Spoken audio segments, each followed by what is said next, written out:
Good morning, good afternoon, good evening from wherever you're watching us from. This is Mental Cactus, and as always, hashtag Mental Monday. So today we have a serious and a good show lined up for you, where we're going to speak about something that is often talked about. So today, as always, I'm joined by Nurse Georgina. And it's bad manners I did not introduce myself. Like always, I'm Councillor Chris, and I'm joined by Georgina is going to speak to us on a serious topic, and it is postpartum depression. So without further ado, or without wasting much time, I want to involve her and invite her to speak about what she has prepared for us today. Thank you. The last week, or the last episode, we spoke about depression as a whole, and we spoke about major and minor depression. Well, depression has been a topic for a very long time, and in our African setup, it has been something that people don't take much interest in it, despite the fact that most people undergo it, and at times, our community always tend to think that it is something that somebody has contracted from somewhere, or probably something is happening to you, and you don't want to talk about it. Either bad luck, or some witchcraft, or even demonic attacks. So today I want us to talk about postpartum depression, as Crispin has mentioned. And when you say postpartum, we mean after delivery, when a mother has already given birth, post-delivery. So this is a depression that occurs during after delivery. And also, we stated earlier that depression is having low moods that can last up to 2 weeks. So I want you to look at that picture. This is a woman who has had a baby. She's a new mom, and she's experiencing depression. I believe we've been in this setup before, but it's just that we've never had time to find out what it was all about. Yeah, so that is how we define postpartum depression. Okay. Dear viewer, you, Madam Georgina here has taken you back to what we spoke about last time. We spoke about depression, and a quick recap, just like she said, that it is no longer stress when the moods are low up to more than 2 weeks, right? So take note of that. It's quite something that you should always work around, because you might be getting depressed and you don't know, thinking that this is something I can solve and I cannot solve it. So today we are speaking about postpartum depression. Georgina, why after delivery? Well, you see, there are many reasons why it always occurs after delivery, because this is a woman who is going through a change.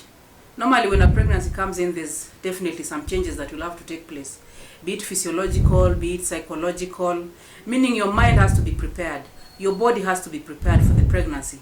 And also the environment you're in should also be accommodative enough for you to carry on with the pregnancy. But you see, before and after, or before and during and after pregnancy, women experience vast changes.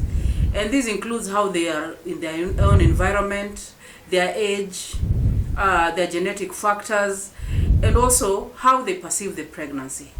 So that is why you see, at the end of it all, some of them end up having what we call postpartum blues. It's a nicer way of not saying there's a psychosis involved. Yeah. So that is why it occurs after delivery. Now you can imagine a woman who was, before she got pregnant, her in-laws were always on her neck, that you must get pregnant. And it took her time to get this pregnancy. And before she got even the pregnancy, the husband had already started having an affair outside. Look at it that way. Or probably the husband had switched off. So he was looking at her like, you don't want to have a baby. My people also want me to have a baby, but you don't want. So there was some tongue inside there. And then she got the pregnancy. It was supposed to be good news, but because it was probably late, nobody was excited about it. It was like, probably we've gotten it from somewhere, we've been trying for years and you don't want to conceive. Is there a reason why you're now conceiving? You see? So there was nothing positive about it. So as the pregnancy grows, probably the in-laws are also having issues. That is not our brother's pregnancy. That might not be his. Pengine umeenda nje, you've cheated. Or you've had an extra affair in order for you to conceive, because we've never seen our brother with a baby before. He has never impregnated any woman before. So there's some hostility before, then again during the pregnancy. And probably during this pregnancy, the husband is emotionally unavailable. the in-laws or the significant others are also bringing in issues. The environment itself is not conducive for the pregnancy. So the woman ends up being stressed. Probably she's not having good nutrition. She's not attending clinics as required. She doesn't have anybody to speak about her conditions or what she's going through. And then during delivery, labor pain comes. It's really painful, by the way. Okay. Labor pain comes. When it comes, you're alone. There's nobody to take you to the hospital. Or if you were supposed to go to the hospital, somebody on the other hand says, this is the first time you're having a child. This is Africa, you know. And the first thing they'll think of is the TBA, traditional birth attendants. Yes. Now, and the lady had probably decided that she wants to go to the hospital. So now again, you have to follow what the mother-in-law says. You have to go to the traditional birth attendants. And then again, you're like, how will this happen? I've never had a baby before. What is happening to me right now? How am I going to go through this? And there's nobody to explain all this to you. So the mental part of it is disrupted. And the woman has a lot of thoughts. She has this fear that she doesn't understand. We call it fear of the unknown.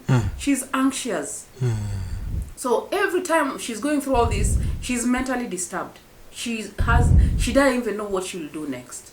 Now, after the delivery, probably she has delivered at the TBAs or at home, or she has delivered in the hospital. After delivery, with all the pain and all that, she doesn't know whether to accept the baby or even be happy that she's having this baby. And probably this is a sex that the family has been desiring. But the husband is not there.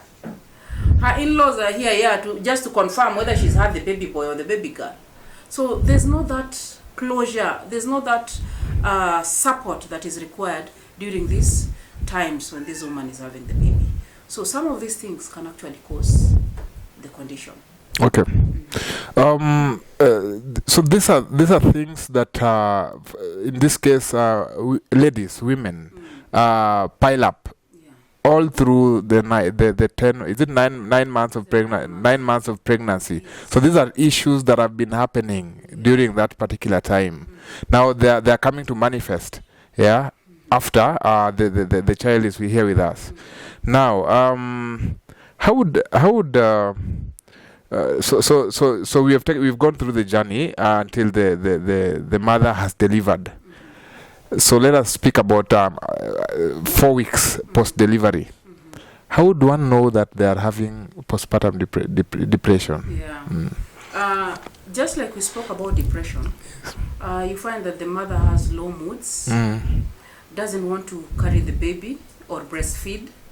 At times she feels like she's out of place. She doesn't understand what is happening. Or probably she's looking at the baby and she's like, did I have that child? Okay. How did I do that? And then there are those days that she doesn't sleep well, or she hardly gets the sleep. Just the sound of the baby crying irritates her. And you find there are some that are infanticidal or homicidal, as in they want to kill the baby. Okay. Or they want to commit suicide. They keep on blaming themselves for what has been happening all along. Okay. There's that blame. Okay. But they don't even understand what they're going through.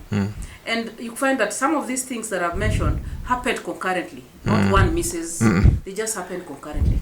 Lack of sleep, doesn't want to breastfeed the baby, she hardly feeds, she's always jittery, or she feels like, I'm going to kill this baby. Can this baby be... can somebody just take this child away from me, or I'll kill him or her.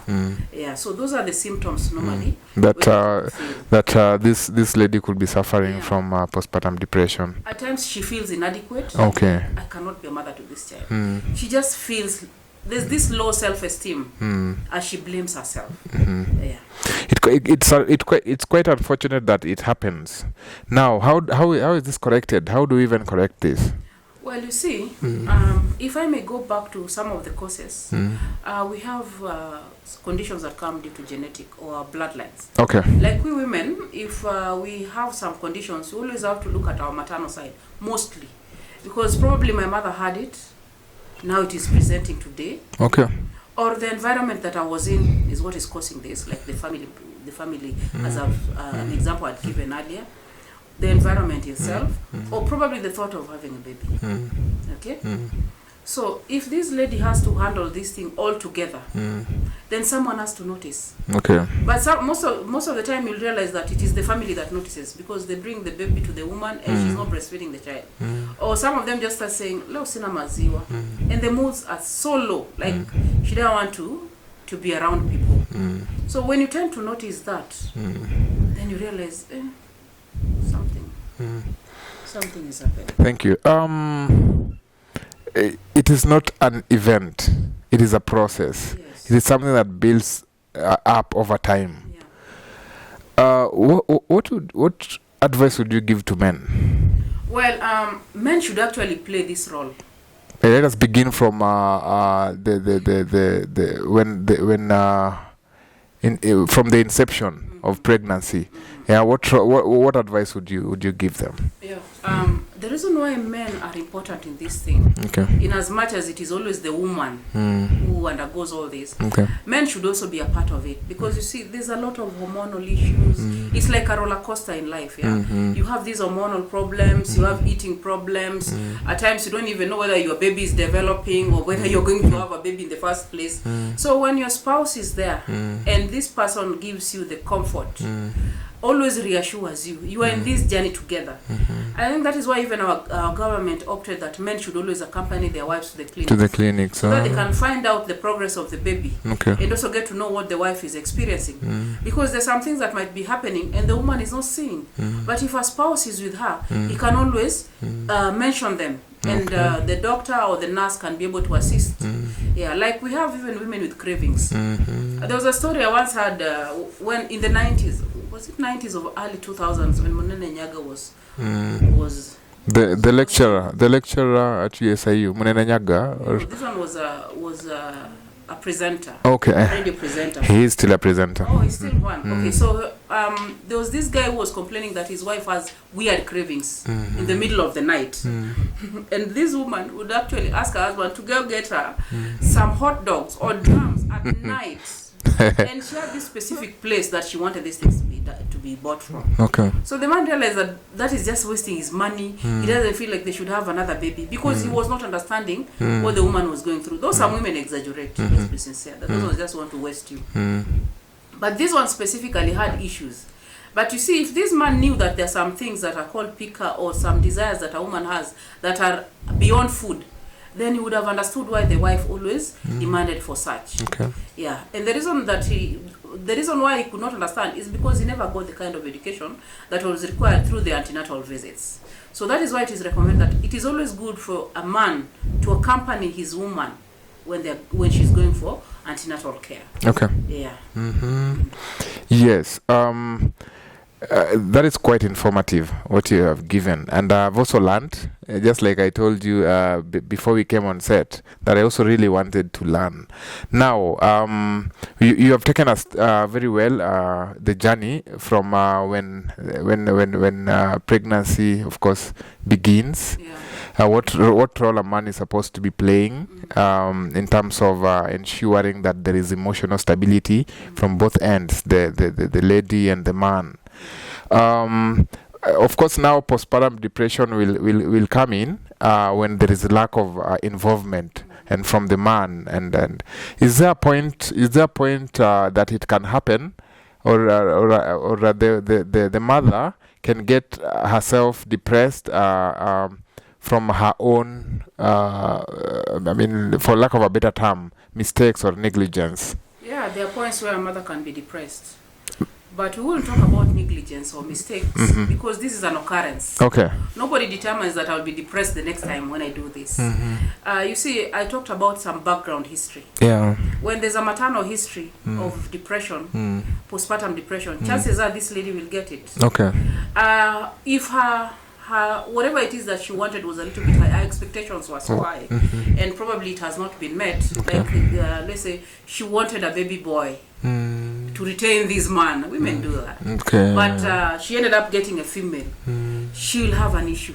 She will always be asking herself, why me? Probably this man will leave me because I don't have a baby boy. So that is also a way that she'll find herself depressed. Without the man having to have played a negative role. No. Not the man not played the role. Yeah. Because some men are very supportive. Okay. And they don't care whether you get a male or a female. Yeah.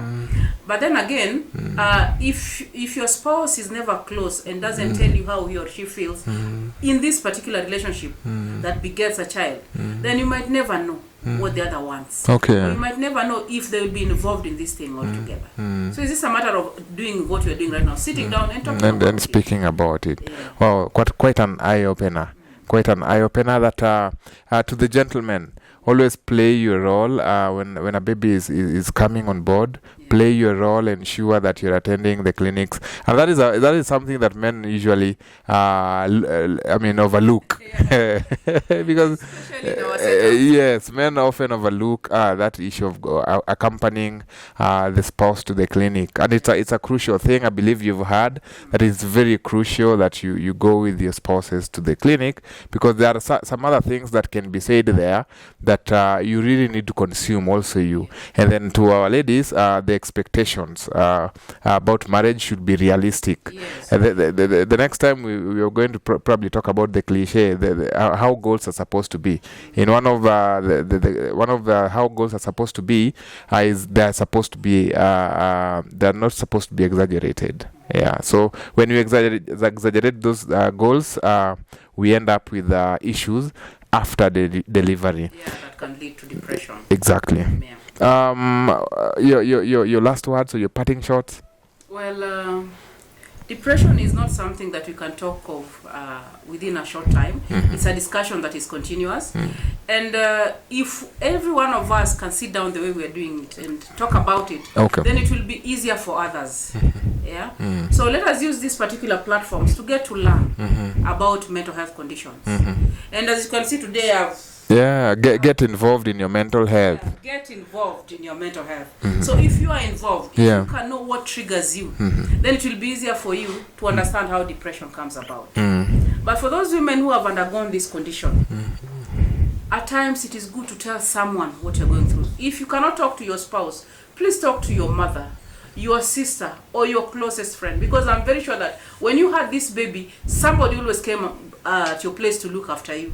Somebody always wanted to know how you're faring, because at times if we don't talk about these conditions, we end up losing lives. And I've told you, one of those things is you'll find that you have this suicidal ideation. At times you want to harm the baby, or you want to harm yourself. There is a way you can get help through a psychiatrist, a psychiatric nurse, or a psychologist.